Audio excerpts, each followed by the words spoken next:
What's up, guys? This is Corey with the Dirty City Gym, back with another video for y'all. So today we're going to be taking a look at Android, or Super Android 17, whatever you want to call it. We're going back into the anniversary box. This is kind of going back to more of a hand destruction type deck. I still don't think it's quite as good as when we had like pure cell. I do feel like because of the support that Android or Super 17 and Super 13 got in the anniversary box is probably why they ended up banning cell. Or limiting cell, excuse me. I feel like all of that together probably would have been way too powerful. But anyway, let's go ahead and get over it on the list. Alright, so first up we've got our leader, Super 17, and Super 17 Evil Entwined on the back. On his front side, he's a 10k, auto burst 2 whenever he attacks. You discard the top 2 cards of your deck, and then you draw a card. And then whenever he awakens, he's an untap 2. And then his backside, he's Sparking 5. Whenever he attacks, draw a card, and then he gains critical, as long as you've got the Sparking 5. And then Activate Man, if your opponent has 10 or more cards in their hand, your opponent places one of their from their hand in the drop area until they have 9 cards in their hand. So basically, you're not often going to be using the second ability off of the leader. It just doesn't, with what the deck's trying to do, it just typically doesn't come up very often. There are like weird situations versus certain types of decks where it may become relevant, but generally speaking, he's just a 15k crit leader that draws on the back, more often than not. But anyway, getting into the list, first up we've got 4 Further Instruction Champa. Again, for those of you who are familiar with majority of my videos, I prefer Champa over the Kai, just simply because of the auto double strike as opposed to choose up to one of your attacking battle cards. Feel free to switch this out with Kai if you feel like it. That's totally fine. There's literally no difference in what this deck's trying to do. It's just a preference there for me. We have a lot of crit attackers, including our leaders, so I feel like giving a double strike option is always just very, very good. Especially with other things that we have to interact with crit in the stack, being able to double strike crit is really nice. Moving on from that, we've got Dr. Giro, Evil Inventor. He's a 1-drop. 5k auto whenever he comes into play. The top 3 cards, choose up to 1 Android and add it to your hand, then shuffle your deck. We have several targets, so he's a great search card there. Next up we've got 4 Newfound Power Son Gohan. So he's a 1-drop 5k, whenever he swings, take a life, and he gets plus 10k in crit. Again, like we talked about, we have a lot of crit attackers in the deck, so he's a really great lead. If you feel like Crisis Crusher is really prominent in your area or where you're going into, he is a pretty easy swap for the Infernal Villainy Frieza, which is a 1-drop 10k. Whenever he comes into play, just take a life. So if you feel like that's something you're running into a lot of, is Crisis Crusher and things like that, you can totally just swap this out for the Frieza. There's not a whole lot of difference for what the deck's trying to do. Obviously, you're missing that 15k crit attack early, but really what this is for is to take life, so we can self-awaken. Alright, next up we've got Android Troop 14 and 15. So it's a 2-drop 15k, activate main, place this card in your drop area from your hand. If your leader card is an Android 13 card, draw 1 card. The activate main really is not relevant to us. It does have the benefit that we can just pitch it from our hand if we need to, for whatever reason. But really what's relevant about this for us is that he is both an Android 14 and an Android 15 in his character trait, which is super relevant for what we're trying to do. As opposed to having to run both an Android 14 and an Android 15, we can just run this and it fulfills both those costs whenever that's relevant. Alright, next up we've got 4 Chilai the Beautiful. She's a 2-drop 15k, 1 green, activate or auto once per turn. When one of your opponent's battle cards is KO'd, your opponent chooses 1 card in their hand and places it in their drop area. So this is where we're first really getting into that hand destruction engine. This is really great, like hand destruction that works on both your turn and your opponent's turn. If you can find a way to KO your opponent's battle cards with like Shocking Death Ball or something, or even if your opponent has an effect that KOs their own battle cards, this works. But really, this is on your turn, whether you're killing stuff, just swinging into it, or you've got other effects that kill battle cards, shoot triggers, makes them discard. Just really great. Just a kind of a board sitter that sits there and discards stuff.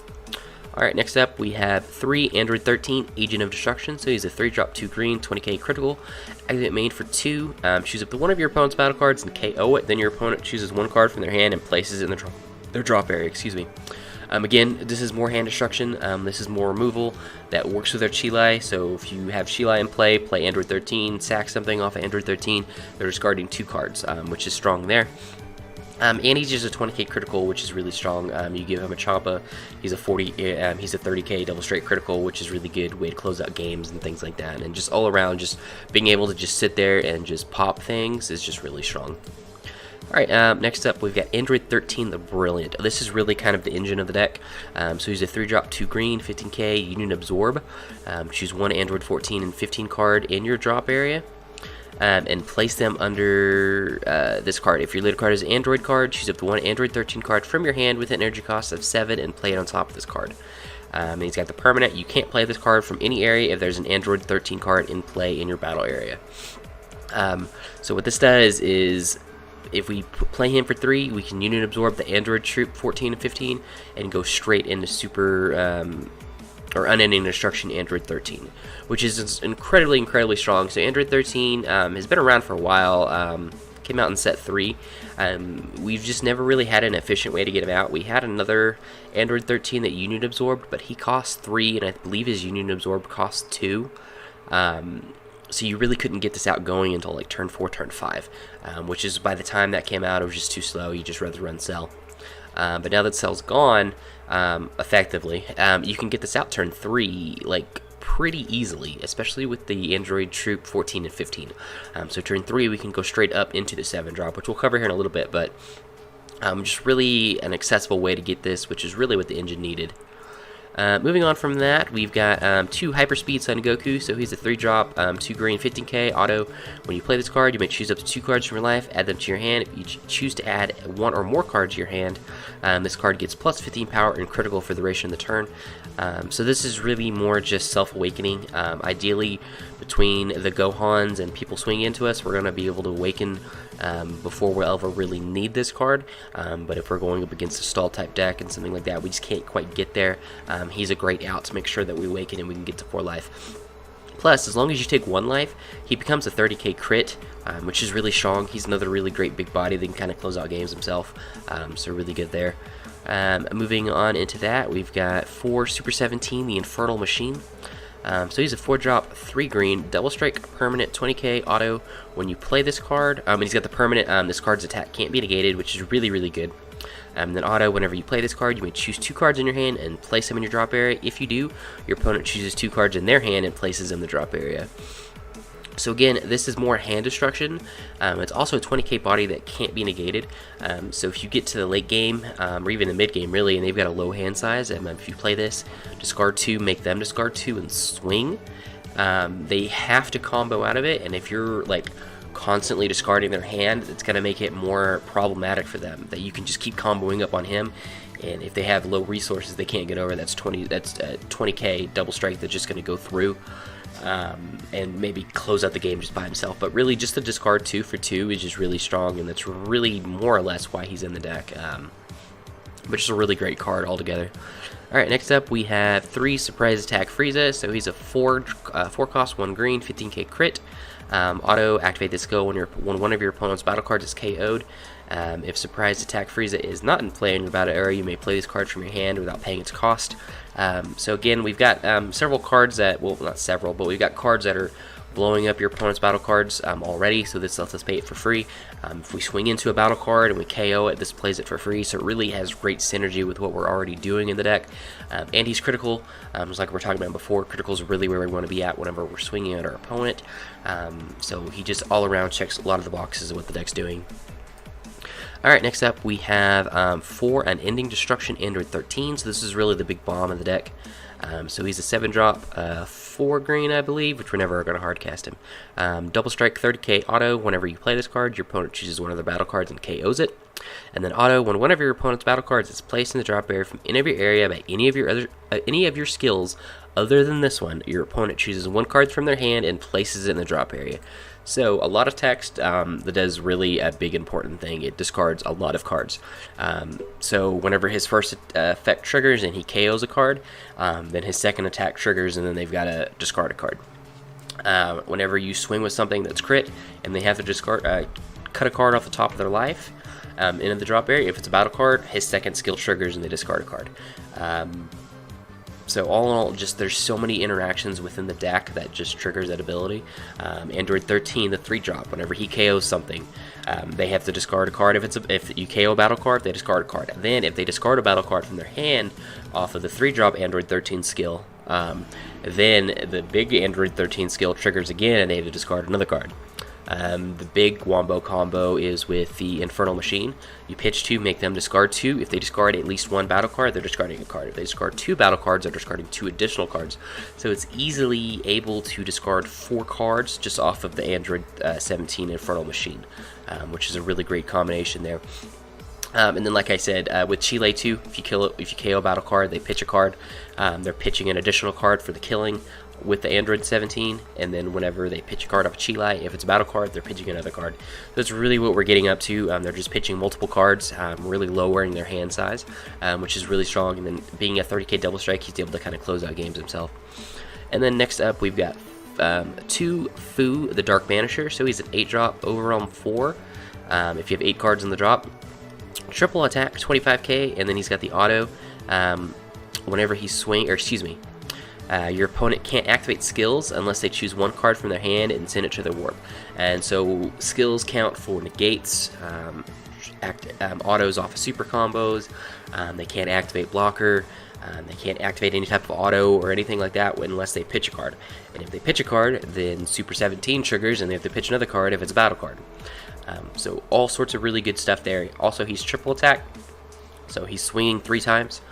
And then if you give him double strike, then they have to put in really awkward situations. So he's really how we kind of close out the game. And just really, like I said, really, really strong stuff. He's a great card from the Anniversary box. Probably one of the best cards, maybe the best card in the Anniversary box. We're already doing a lot of hand destruction things, and he just really kind of solidifies that, and he can really close out the game and really push that last end. And then finally, for our super combos, I'm running a 2-2 split of the Defending Father Paragus and the Stout-Hearted Android 16. So Defending Father Paragus, he's at 4 life. He's always a 0-10k, which is really strong of itself. But whenever you're at 4 life and you combo with this card, if your leader is green, you can draw 2 cards and then choose 1 card from your hand and send it to your warp. So this is a really great draw. Plus, it's always a 0-10k, which is really good. As opposed to our Stout-Hearted Android 16, it's always a 0-0k, and at 4 life it becomes a 0-10k. And then whenever you combo with this card, your opponent chooses 1 card from their hand and places it in the drop area. So it's a really great discard super combo. You just don't get any draw off of it. So there's really good interactions where they're both optimal. Obviously, if you're trying to defend, then Paragus more times than not is better because you're needing to get deeper. Versus with the Android 16, whenever you combo with it, let's say they've comboed up to 30 or 40, and you combo the 16, if they're going for game, whatever's in their hands are relevant at this point. You need to see more cards in order to get over it.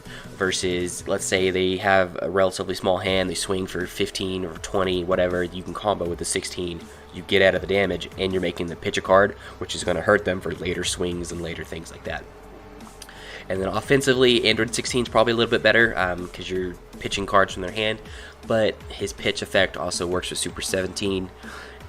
With Android 13. So if they pitch a battle card, then he triggers again, makes him discard more cards. So you can get where the Android 16 is making them discard 2 cards.